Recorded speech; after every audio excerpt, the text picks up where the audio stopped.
தமிழ்நாட்டுக்கு எத்தனையோ அடையாளங்கள் இருக்கின்றன. அதில் மிக மிக முக்கியமான அடையாளமாக, யாரும் அழிக்க முடியாத அடையாளமாக இசைஞானி இளையராஜா சார் அவர்களும் அவருடைய இசையும் இன்றைக்கு நம்மோடு இருக்கின்றது.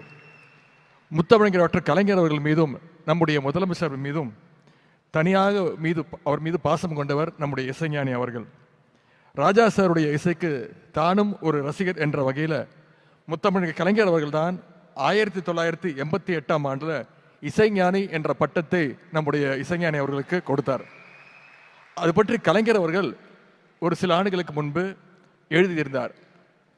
அவர் எழுதியதாவது, 1988ஆம் ஆண்டு நடைபெற்ற ஒரு விழாவில் இசைஞானி என்ற பட்டத்தினை யாரும் சொல்லாமல், முன்கூட்டியே திட்டமிடாமல், என்னுடைய இதயத்தில் மண்டி கிடந்த அன்பின் காரணமாக இளையராஜா அவர்களுக்கு நான் சூட்டி மகிழ்கிறேன் என்று கலைஞர் அவர்கள் குறிப்பிட்டிருக்கிறார்.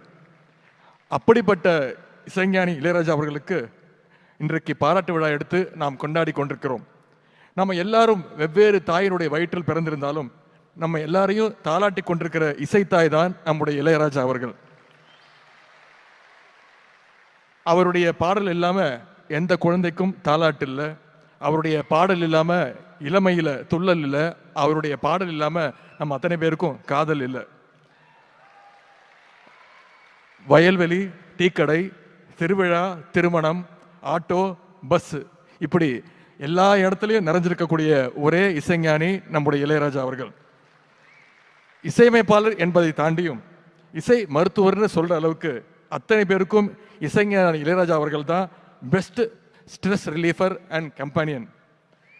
சமீபத்தில் சோஷியல் மீடியாவில் ஒரு மெசேஜ் படித்தேன். அதை இந்த நேரத்தில் உங்ககிட்ட ஷேர் பண்ண நான் விரும்புகிறேன். பொதுவாக நம்ம அத்தனை பேரும் தூரத்தை, அதாவது டிஸ்டன்ஸை மீட்டர், கிலோமீட்டர், மைல்ஸ் அப்படின்னு கூப்பிடுவோம், அப்படி தான் அளப்போம். ஆனால் இசைஞானியுடைய ரசிகர்கள் மட்டும்தான் சென்னை டு விழுப்புரம் எவ்வளோ தூரம்னா 25 இளையராஜா சார் பாடல்கள் அப்படின்னு சொல்லுவாங்க. அந்த அளவுக்கு எல்லாருடைய பயணத்திலையும், எல்லாருடைய வாழ்க்கை பயணத்திலையும் வழித்துணையா இருக்கிறவர் நம்முடைய இசைஞானி அவர்கள். என்னுடைய சிறு வயது முதல் கோடிக்கணக்கான உங்களை போன்ற தமிழர்களை போல நானும் இசைஞானியுடைய இசையோடு சேர்ந்துதான் வளர்ந்தேன். பயணங்களாக இருக்கட்டும், தனிமையா இருக்கட்டும், ஃபேமிலி டைமா இருக்கட்டும், ஒர்க் அவுட் டைமா இருக்கட்டும், என்னுடைய பிளேலிஸ்ட்ல உங்க பிளேலிஸ்ட் மாதிரி எப்பொழுதுமே இசைஞானியுடைய பாடல்கள் ஒலித்து கொண்டே இருக்கும். இசைஞானி இளையராஜாங்கிற டைட்டில் கார்டு மூலமாகவே பல வெற்றி படங்களை தமிழ்நாட்டுக்கு தந்த பெருமை நம்முடைய இசைஞானிக்கு மட்டுமே உண்டு. இளையராஜா சார் முதல்ல இசையமைச்ச படம் அன்னக்கிளி, வருஷம் 1976. அப்போ நான் பிறக்க கூட இல்லை. அன்னைக்கு தொடங்கிய அவருடைய இசை பயணம் இன்னைக்கு பல பரிமாணங்கள்ல வெளிப்பட்டுக்கிட்டு இருக்கு. அதிலும் குறிப்பா மிக கடினமான இசை வடிவம்னு சொல்லப்படுகின்ற சிம்பனி இசையை லண்டனில் அரங்கேற்றி தன்னுடைய 82வது வயதும் இசைஞானி அவர்கள் புது புது சாதனைகளை தினம் படைச்சுக்கிட்டே இருக்கார்.